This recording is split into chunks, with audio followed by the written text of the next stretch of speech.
दोस्तों अभी पूरे भारत के मन में सिर्फ एक ही सवाल है कि कोरोना वायरस का थर्ड वेव कब आएगा। अभी हाल ही में तो हम नॉर्मल लाइफ की ओर बढ़े थे, स्कूल खुल गए थे, कॉलेज खुल गए थे, यहाँ तक कि लोगों ने थिएटर में जाकर मूवी देखना भी शुरू कर दिया था। पर पता नहीं कैसे ये कोरोना वायरस का एक नया वेरिएंट आ गया, ओमिक्रॉन वेरिएंट, और जिसने पूरी दुनिया को सकते में ला दिया। अभी अगर हम सिर्फ भारत की बात करें तो ओमिक्रॉन वेरिएंट का केस भारत में करीब 500 तक पहुंच चुका है, और जब तक आप ये वीडियो देख रहे होंगे तो ये डेटा चेंज भी हो चुका होगा। सबसे डरावनी बात जो इस न्यू वेरिएंट ओमिक्रॉन की लगती है कि ये वेरिएंट पिछले सभी वेरिएंट के कंपैरिजन में बहुत ज़्यादा तेज़ी से फैल रहा है, और ये खास करके उन लोगों को इन्फेक्ट कर रहा है जिन्होंने वैक्सीन की दोनों डोज ऑलरेडी ले ली है। और दोस्तों यही वजह है कि अब भारत सरकार भी पहले की तरह पूरी तरह से एक्टिव मोड में आ गई है। कई राज्यों ने तो रिस्ट्रिक्शन लगाने भी शुरू कर दिए हैं, क्योंकि सभी को एक ही चीज़ का खतरा है, और वो है कोरोना वायरस के थर्ड वेव का। दोस्तों एक्सपर्ट्स और रिसर्च के अकॉर्डिंग कोरोना वायरस का थर्ड वेव इंडिया में ऑलरेडी आ चुका है। एक मिनट, आप पूछोगे ये क्या बोल रही हो? तो जी हाँ, कोरोना वायरस का थर्ड वेव इंडिया में ऑलरेडी आ चुका है। ये मिड दिसंबर से स्टार्ट हो चुका है और इसका पीक फरवरी में आएगा। जो 1 lakh 2 lakh case per day आते थे तो वो फरवरी में आएगा। डॉक्टर संबित जो कि हैदराबाद बेस्ड एक सीनियर डॉक्टर है, उनका कहना है कि we are no different from world, we will face what the world is facing.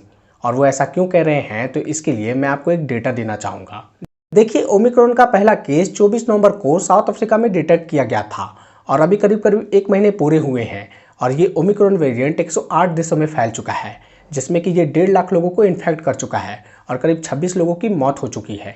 तो आप देख रहे हो कि ये कितनी तेज़ी से फैल रहा है।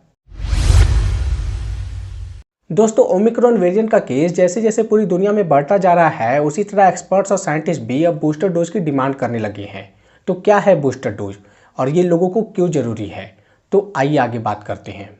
बूस्टर डोज को अगर मैं आपको आसान भाषा में समझाऊं तो ये वो डोज है जो उन लोगों को लगाया जाएगा जिन्होंने वैक्सीन की ऑलरेडी दोनों डोज ले ली है।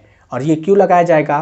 तो देखिए, 16 जनवरी 2021 को भारत में वैक्सीनेशन प्रोग्राम की स्टार्ट की गई थी, और चूँकि फर्स्ट टाइम 16 जनवरी को वैक्सीनेशन प्रोग्राम स्टार्ट किया गया था तो उस वक्त ये पहले किसको लगा था? हमारे हेल्थ वर्कर को, फ्रंट लाइन वर्कर को, या फिर जो 60+ थे उनको, जिनको पहले से ही कोई बीमारी थी। और चूँकि अब फिर से जनवरी आने वाला है, यानी कि करीब 1 साल बीत चुके हैं, तो एक्सपर्ट्स और रिसर्च कहते हैं कि अब उनका इम्यूनिटी फिर से कमज़ोर हो चुका है, और इसलिए उनको फिर से एक नया डोज लगाने की ज़रूरत है ताकि उनका इम्यूनिटी फिर से बूस्ट हो जाए, फिर से स्ट्रांग हो जाए। और इसीलिए अभी हाल ही में ही हमारे प्राइम मिनिस्टर ने प्रिकॉशन डोज की बात की है, जो 10 जनवरी से लगाया जाएगा। अब चूँकि हमारे प्राइम मिनिस्टर थोड़े अलग हैं, थोड़ा लाइन से हट के चलते हैं, इसलिए उन्होंने बूस्टर डोज को प्रिकॉशन डोज का नाम दिया है।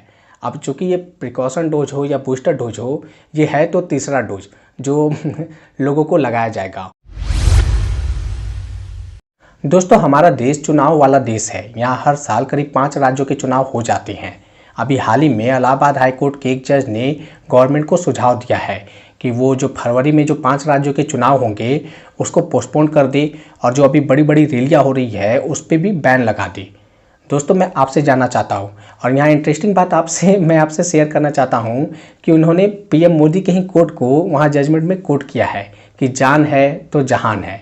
मैं आपसे जानना चाहता हूं दोस्तों, क्योंकि एक तरफ यूपी सरकार ने रात में नाइट कर्फ्यू लगा दिए हैं और सुबह बड़ी बड़ी रैलियां सभी पार्टियां कर रही है। तो मैं आपसे जानना चाहता हूं कि ये इलेक्शन को पोस्टपोन करना चाहिए कि नहीं। तो दोस्तों ये था कोरोना वायरस का अब तक का नया अपडेट। आई होप आपको ये इन्फॉर्मेशन अच्छी लगी होगी। Thanks for watching this video.